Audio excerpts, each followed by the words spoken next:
Let's welcome Vijay Auntie as we prepare to hear God's word. Okay, one of the instructions I was asked to give to teens is please come in front row. I know you are giving me dirty looks, but I was just told to say that, so I'm saying it. Yeah.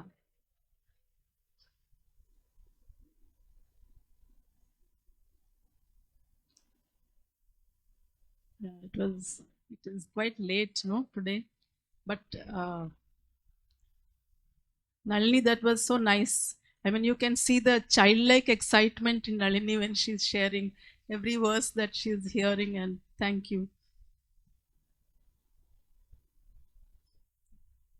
Yeah, I know it's quite late, but I request you pay attention because it is really very, nice, good thing to understand what I'm going to share.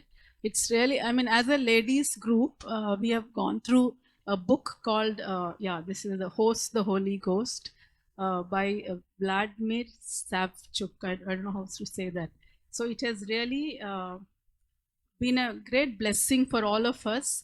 And so Vijay asked me, just why don't you share a little bit? But I don't think I can cover the whole thing. Maybe someone else can do next time, whoever has done this. So I'm sharing whatever I'm sharing. Most of it, maybe you all already know it, but just, or if you already know it, it is something that to reflect on, to be reminded.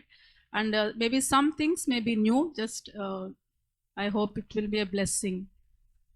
So, through this study, what I personally saw and understood was that an ongoing friendship, an ongoing fellowship with the Holy Spirit is so very crucial for our walk, for our spiritual walk. So, I mean, it is about the Holy Spirit, how we can host the Holy Spirit, how important it is to have an intimate relationship with the Holy Spirit. So, what when we say Holy Spirit, we are talking about it is the same Holy Spirit who was there at the creation time, hovering over and making the chaotic stuff which is unformed, bringing a form into that. And it is the same Holy Spirit who gave dream interpretations to Joseph. And it is the same Holy Spirit who gave Psalms to David, the same Holy Spirit who gave wisdom to Solomon. So it is the same Holy Spirit we are talking about. But the way the Old Testament people have experienced the Holy Spirit or have understood the Holy Spirit is really very, very different from what we know of Him today. After Jesus's birth, death, resurrection, and all of that, the same Holy Spirit comes to dwell in us. Earlier, He was outside.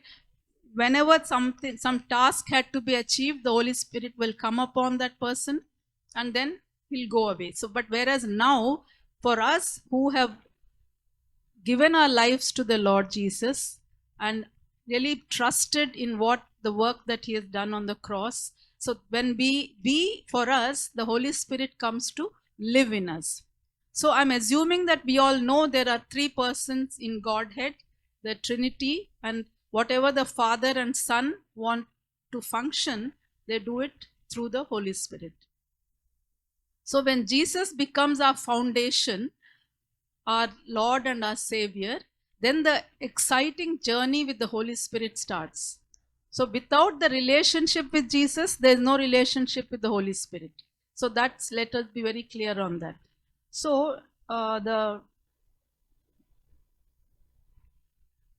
it happens, how do we have this relationship with Jesus is what this is my own thing.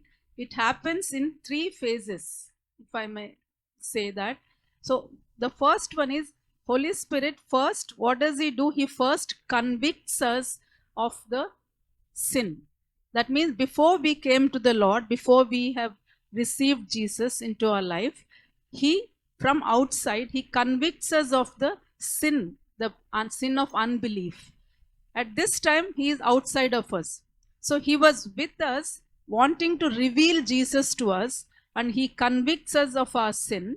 And what does he do? He doesn't just convict us of our sin and go away, and he shows us the only solution, that is Jesus. He he directs us to Jesus, and he helps us to receive him. So Jesus says in John, no, after I go away, you will receive the Holy Spirit, and when he comes, he will prove the world to be in the wrong about sin and righteousness and judgment. So that is the way, that's how the first introduction of the Holy Spirit for us. Then the Holy Spirit, who was with us but outside before our salvation, at the time of our salvation, he comes to reside in us. So Jesus says, the one whom the Father will send is the Spirit of truth, advocate. The world cannot accept him because it's there in those verses. Okay, the world cannot accept him because it neither sees him nor knows him. But you know him, for he lives with you and will be in you.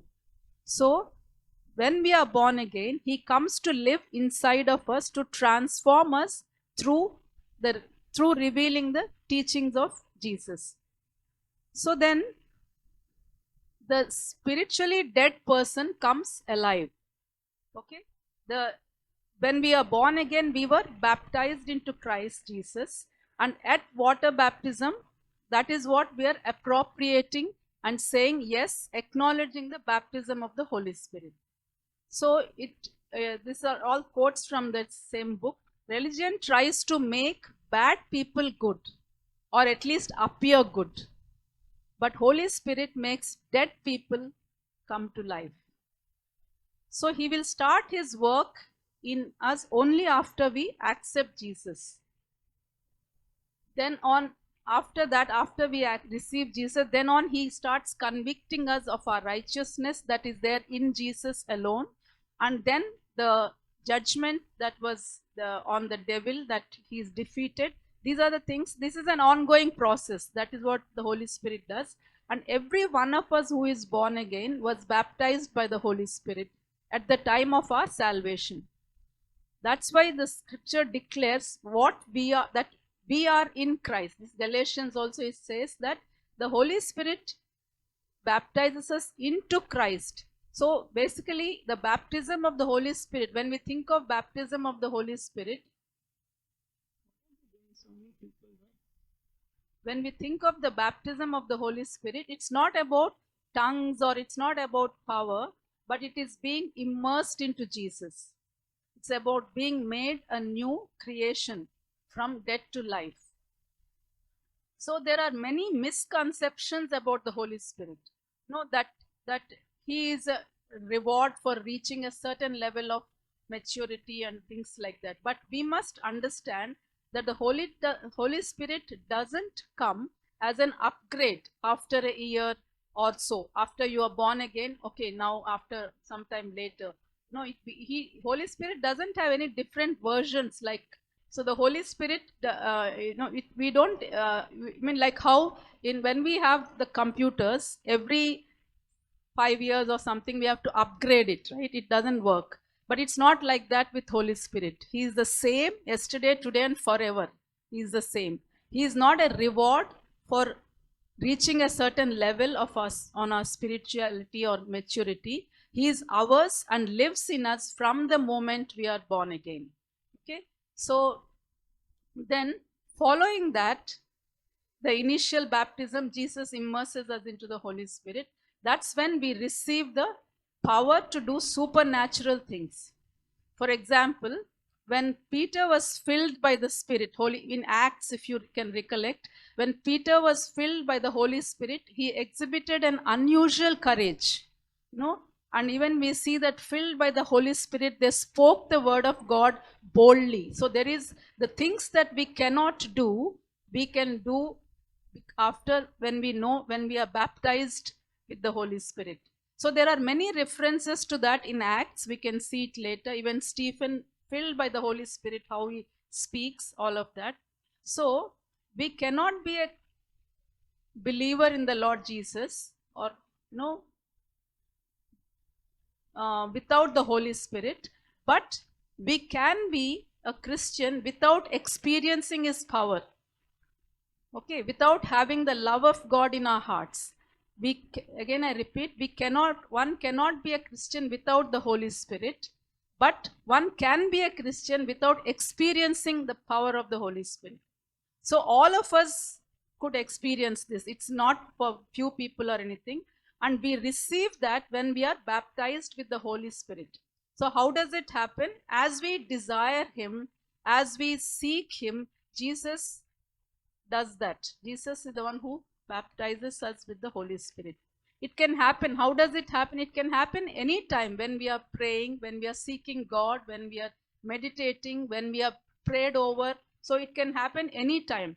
So that is how it happens. So, and also periodically He fills us with the Holy Spirit.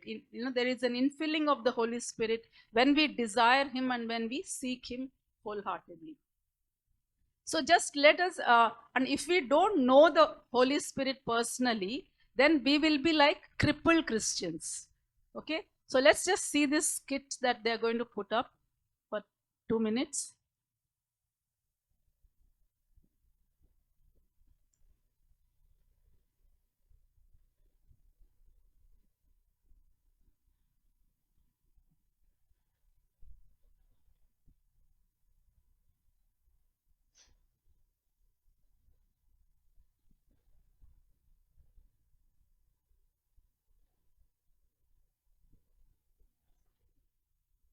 Just bear with me just a minute.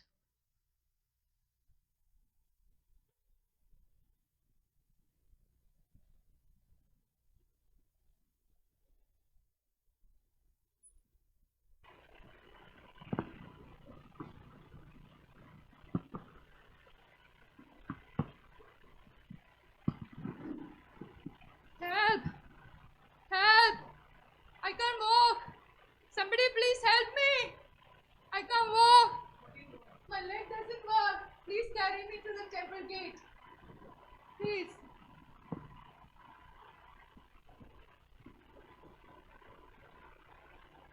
Thank you, thank you. I can't live without, I'm crippled. My leg doesn't work. I need food. I don't have money. Thank you, sir. Thank you. Please, somebody give me some money. Somebody give me some money. Somebody give me some money. I can't work. Please, sir. Please, please. Please give me some money, sir. More. Sir.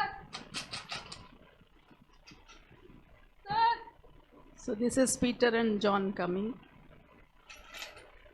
Sir. Look at us. Some money.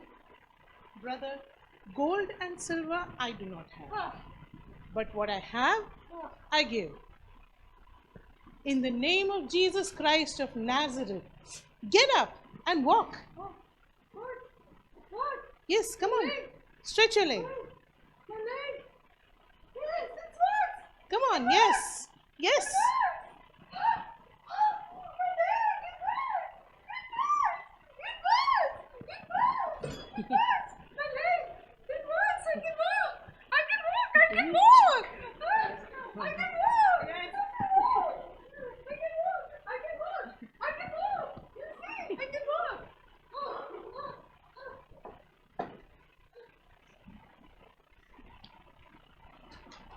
Okay. Good actress, no? Beryl, very well. So, like this man, I mean, we might not be born physically lame, right? But this man's physical condition could be our spiritual condition. So, just as he got his legs at birth, we also have the Holy Spirit at our spiritual birth. Okay? So, none of us walked. Have you ever seen anyone walk out of the mother's womb? No one walks like that. They have to learn. No, we all have to learn when we are born how to use our legs. In other words, legs come with birth, but walking comes with practice. Okay? So legs are a gift and walking is an action that we have to do. So the lame man here had a physical disability, and he had to crawl and he had to also depend on others to carry him. But that could be our spiritual condition just to ponder over. Just is that the thing? Just let's think about. And in Galatians 5, Paul urges us to walk in the Spirit. And all of us have the Holy Spirit, but the question is, are we walking in the Spirit? Or are we like this lame man, having the Holy Spirit, having legs, he was crawling, having the Holy Spirit, but not walking in the power of Him? So we need to be reminded of this, or else we'll get used to living a carnal life. We don't live according to the Spirit. So it's a good thing to be reminded that if there is any area where that we feel we are being crippled, it's just to reflect on it. So a Christian life is a life of freedom where we are free from fleshly desires. We have been set free from all that. So let's just to compare a carnal life and a spiritual life. We walking with the Spirit and walking in flesh. There are two things. So it's good to just to understand a person who is walking in flesh will be mostly always complaining or grumbling, or never happy, never satisfied, and always questioning the destiny. Why is it like that for me? Why? And never satisfied. And also, we carry the weight of everything, and with no peace in our heart. It happens to me many times. Try to do things in our own strength, in my own strength, but though I might achieve that, but there's no peace in heart. So that's what happens when we try to do it in our own strength.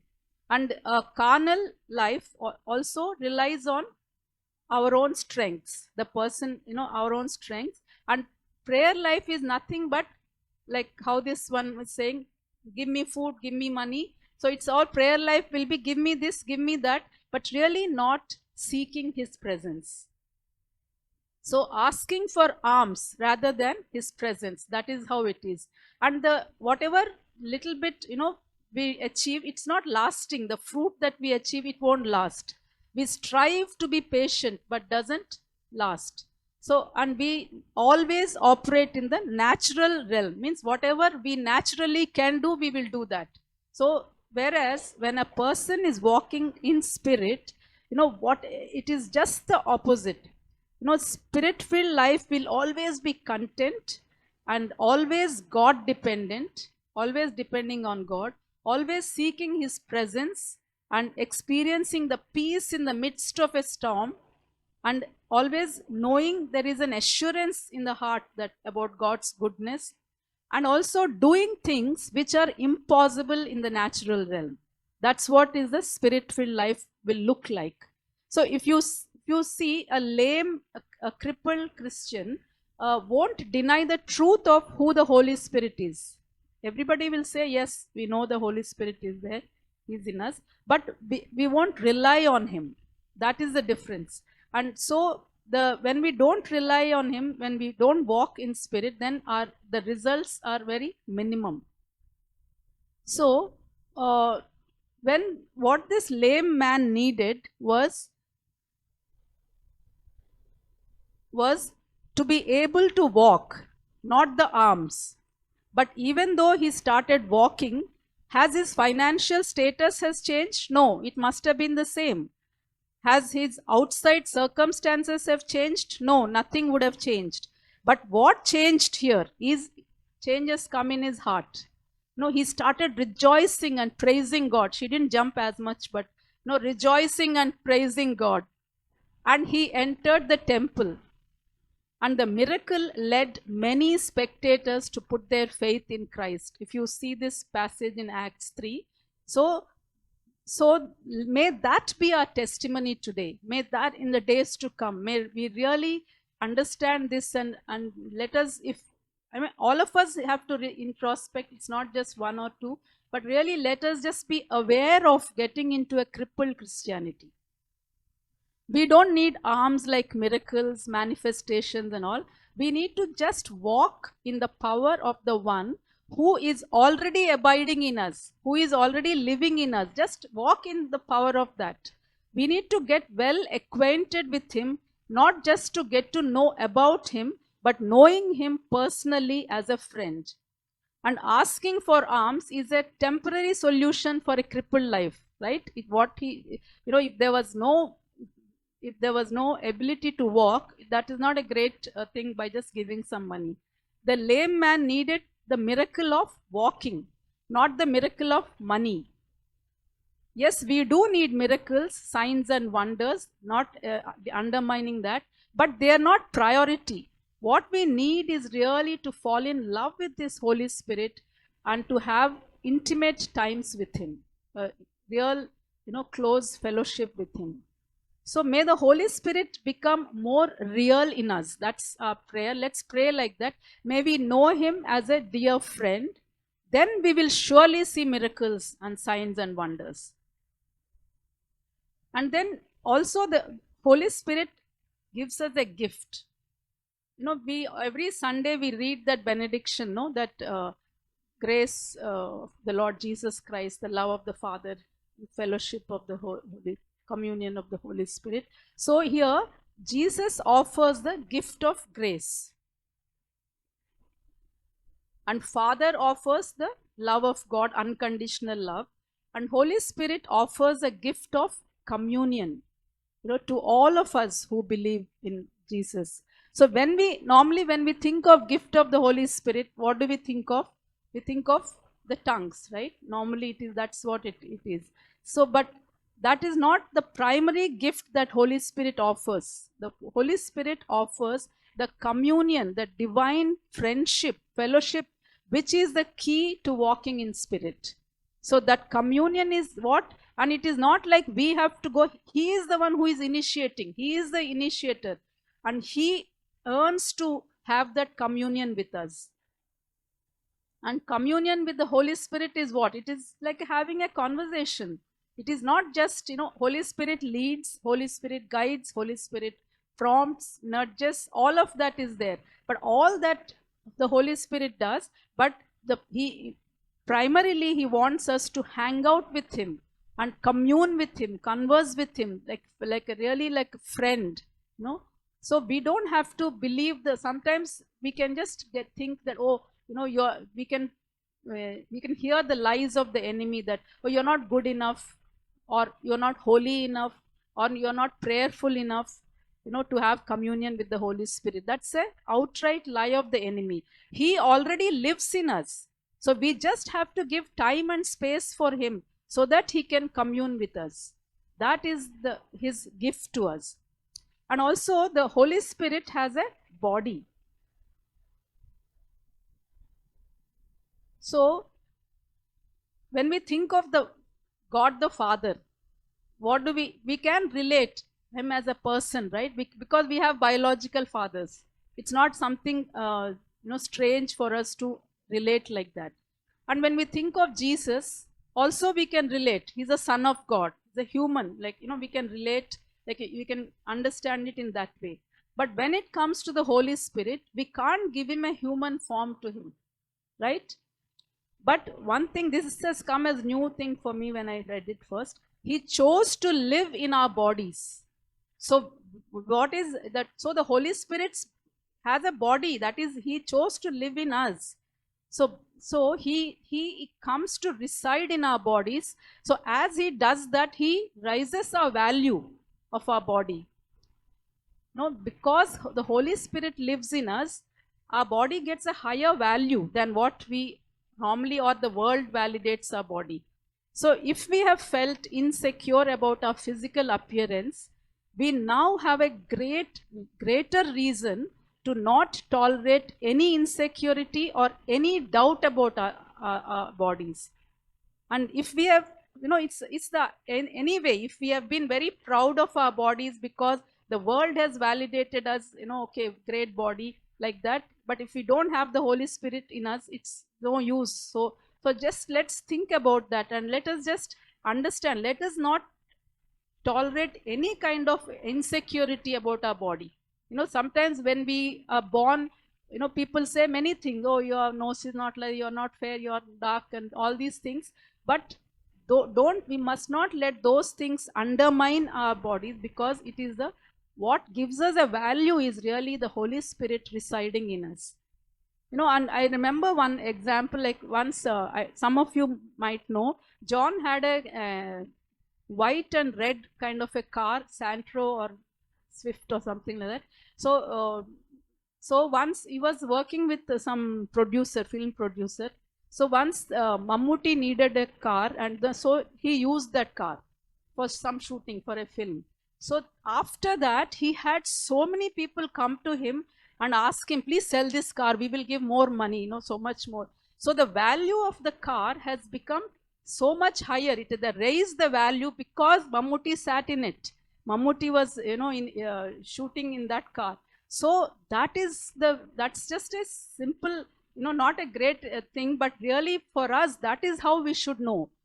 Our value is really gone high. The body that the Holy Spirit lives in us is something that, so precious and most valuable.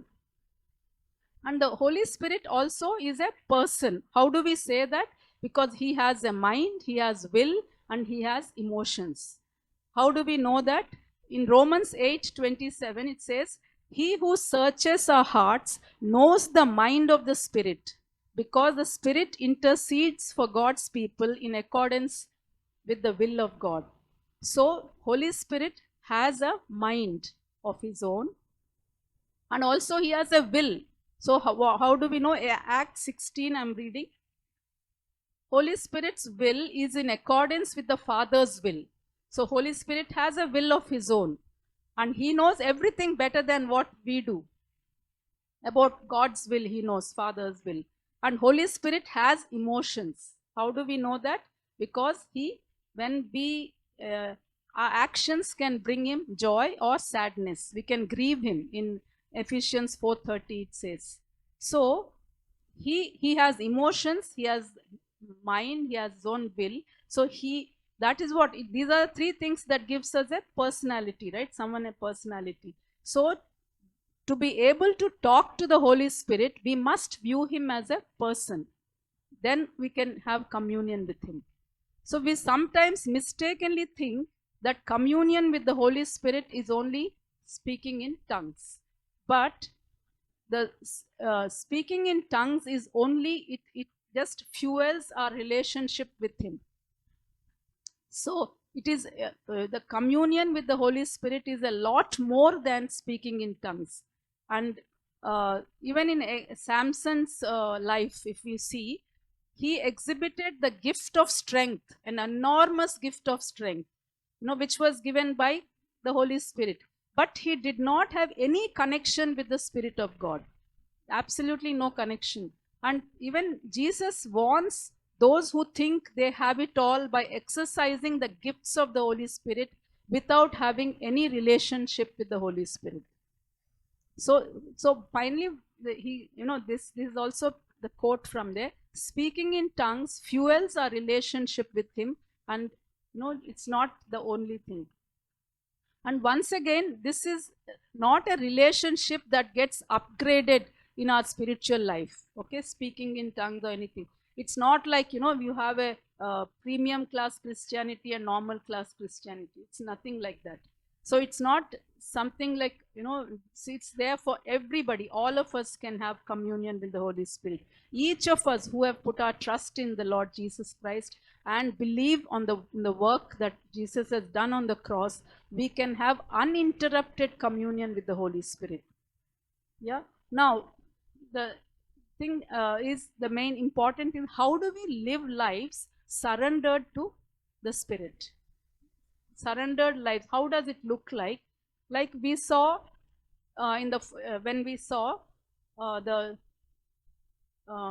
he saw about a crippled Christian. Okay, we saw that skit that we saw. As Christians, we can have the Holy Spirit but not walk in the Spirit. To walk properly, Beryl, will you come? To walk properly, you must have both the legs. And both the legs should be of the same length and also be functional. Okay, so the same is applicable to our walk with the Holy Spirit. To walk in the Holy Spirit, both the legs that are equally important, and that is the fruit of the Spirit and the gifts of the Spirit. It's the fruit of the Spirit is the character, and the gifts of the Spirit is the power. Okay, yeah. So a life full of the Holy Spirit has both character and power, like both the legs. Okay, and Jesus lived like that. So he exhibited both character and power to the perfection.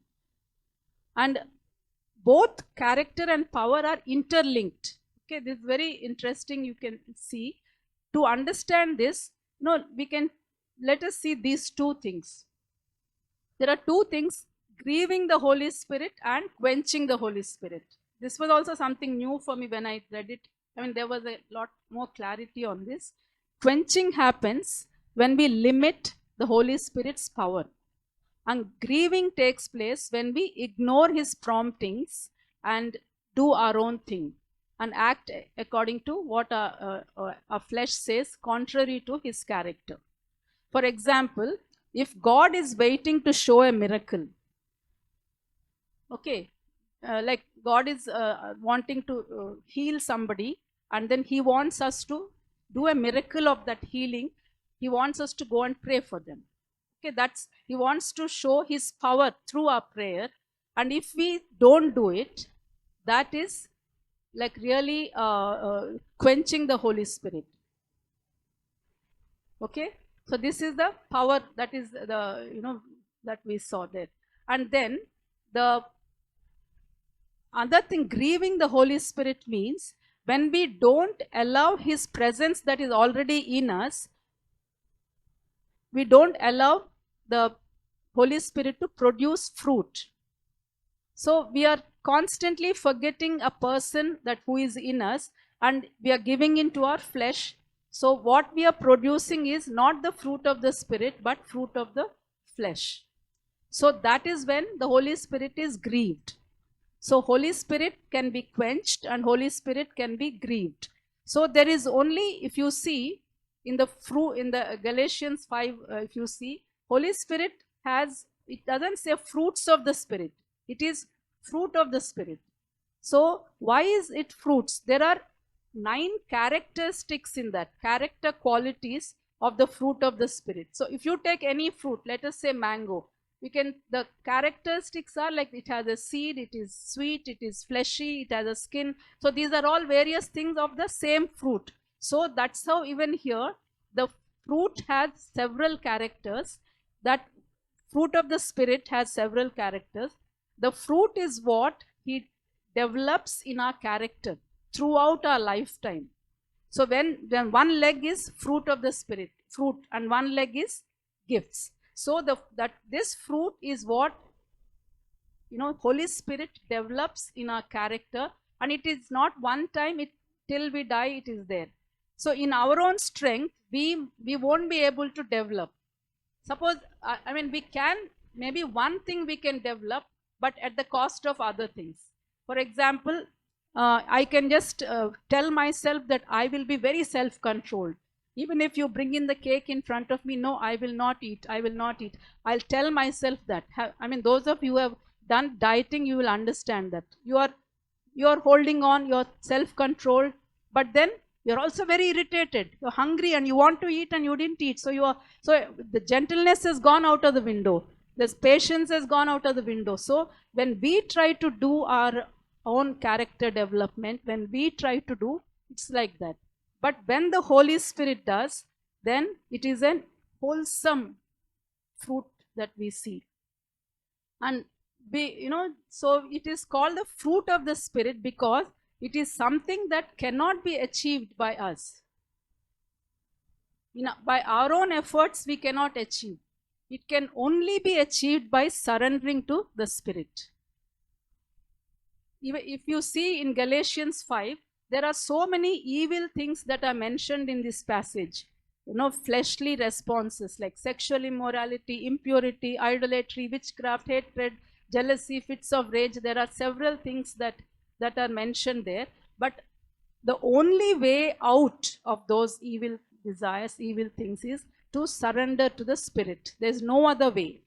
So when we do that, the Holy Spirit produces those qualities that this, after that, the passage talks about. So life with the Holy Spirit is a total surrender. Total, not striving our own self, it's a total surrender. So when you think of a tree doesn't struggle to produce fruit. What does a tree do? Its branches just abide in the tree, just they abide and they bear fruit.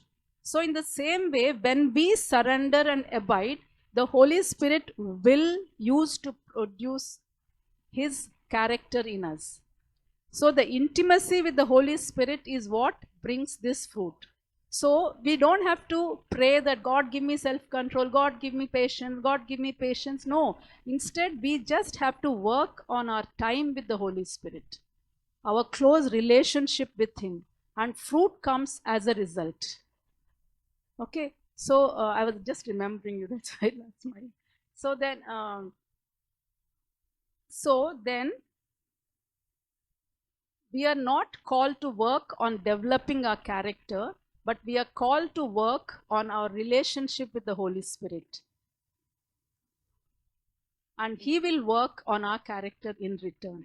It's a very powerful thing to remember. So let the Spirit live through us. We have to just allow the Holy Spirit to live through us, because in Galatians, that's why Paul says that it's no longer I that live, but Christ who lives in me through His Spirit. So it is God who lives through His Spirit, the Holy Spirit who lives in us, He is the one who develops a lifelong, long-lasting fruit in us. So this happens only, again, when we surrender to the Holy Spirit totally. And also it is about, attitude. If you see the 9 characteristics of the fruit of the Spirit, love, joy, peace, goodness, patience, kindness, self-control, all these things, they are not, they're all to do with attitude. If you compare with the 10 commandments, they're all with do's and don'ts. Don't do this, don't put idols, don't this, all this. But this is really the attitude. So, but the fruit of the Spirit is really about our attitude. So we cannot fake fruit. That's something which we must know. We cannot fake, because it has to come from within. So in other words, attitude is about how we respond to the situations that happen around us. Not the situations. Situations might be same. Steffi might respond it differently. I might respond differently. I might respond the situation the way I want to take charge and I want to just give back, or whereas she can respond differently. So it is the attitude part, how we respond. So many times we tend to pray like, Lord, please remove this situation from me, or remove this person from my life. But the Holy Spirit actually works in our hearts through these situations so that He can develop our character. It is an opportunity. The difficult people, difficult situations are an opportunity to produce fruit of the Holy Spirit. And the fruit does not feed itself. When you just think of a fruit, does it feed itself? No. The fruit is there for others, right? So it always nourishes others. The fruit that we develop, the Holy Spirit develops in us, it is for nourishing of others. And others means the people around us will know. And one comparison he does here is the gifts of the Holy Spirit, they bring healing, deliverance, all that. But the whole fruit of the Holy Spirit brings nourishment. If we only have gifts and no fruit, people around us will not be nourished. At home, our anointing and our gifts are not as important as our character and our attitude. And some of the amazing quotes this author has written, I'll read it out, it's really nice. Gifts operate on the stage. And we might be seen by many people. And we might look very charismatic. But the fruit nourishes and blesses people who are close to us, and our husband, spouse, kids, colleagues, and whoever they watching us from close, they are being nourished because of our fruit, the fruit that the character. And question for us is, are people around us being fed and nourished? It's good to introspect. We might be very gifted and very anointed, but are we fruitful?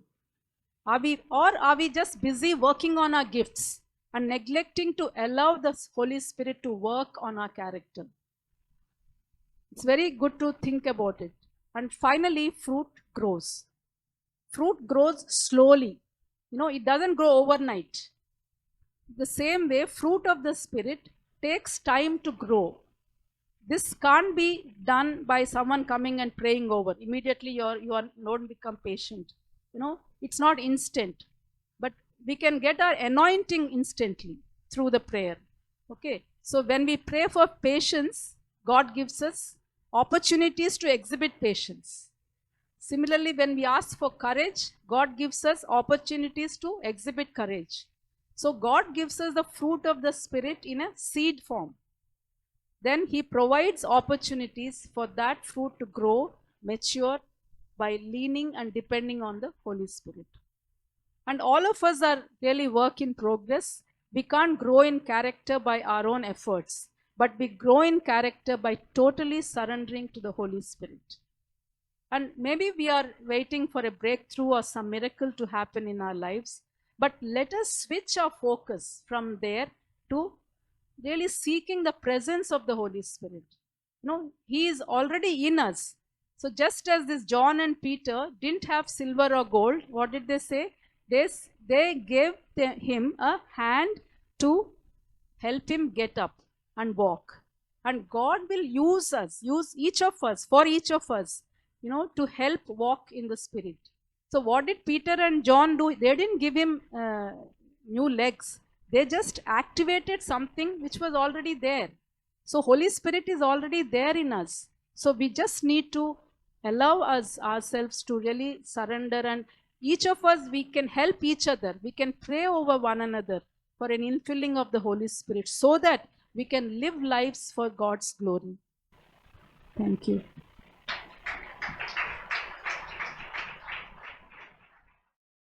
Thank you, Vijay. I think she covered this entire Holy Spirit thing in such a simple way. And most often the moment it comes to Holy Spirit, we always are Holy Spirit is mysterious and Holy Spirit is something which we can't, it's only for mature Christians, and it's only when we reach a level of maturity then that it's like a reward. Whereas Vijay so clearly brought out, it is the Holy Spirit is the basic necessity which God fulfills. And this is the promise that God has said, I will give you. Like the promise that He made to Abraham. Abraham, I will bless you, and through you I will bless the nations of the world. And what bigger blessing than God gave than His very presence come and dwell in us. And His presence in us can use us to bless others so that they can get to know you. So shall we all really reflect on this, and those of us who really put our trust in Jesus, what He did on that cross. Because for the holy God and a sinful man, there is no connection. It's impossible. A sinful man who gets into presence of God, holy God, he's finished. But because of what Jesus did, He took the sin away. He took the sin away, and now the holy presence of God can come to dwell in us. And that's what happened to most of us.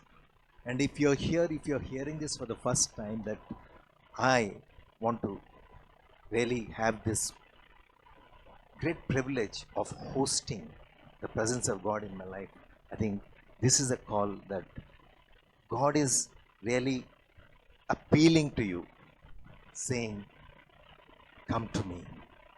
Look to my son. I love you so much that I gave up my son to die on that cross so that he can take the sin away, so that you can enjoy this indwelling presence of the Holy Spirit. Shall we rise to our feet and just have this? First of all, thank God, because none of us can say Jesus is Lord without the help of the Holy Spirit. Okay? It is the Holy Spirit who brings the conviction of the sin of unbelief. Okay? And because of that conviction, our hearts can turn to Jesus, and Holy Spirit baptizes us into Jesus. So now our lives are no longer apart from, we are in Christ. Okay, and all the promises, no matter what God has made in the Bible, are all yes in Christ, and it is the Holy Spirit who baptizes in Christ, which we acknowledge by taking the step of water baptism. We say, God, you baptized me in Christ. I'm saying yes. And that's what we do. And Peter says, when we do that, he says, you'll receive the promised gift, which is the Holy Spirit comes upon us to empower us with his power so that we can be his witnesses. But it all's up to us, as Vijay brought out. Do you know the presence of the Holy Spirit? Do you know him as a present, as a person? And are you developing this friendship? So today, just let's ask God to fill us afresh. See, one thing what Vijay said is Holy Spirit is with us, he's in us, he'll be upon us, and we have to continually be filled with the Holy Spirit.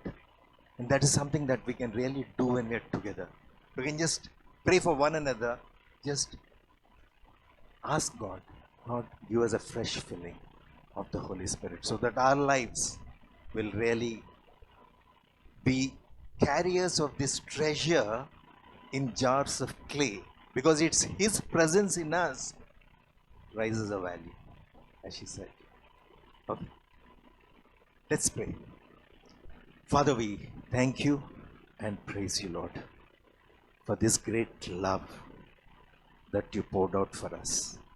You did not hesitate to give up your son for us on that cross, because you wanted us to have your very presence to come and dwell in us through the Holy Spirit, whom was poured out with the resurrection and ascension of Jesus.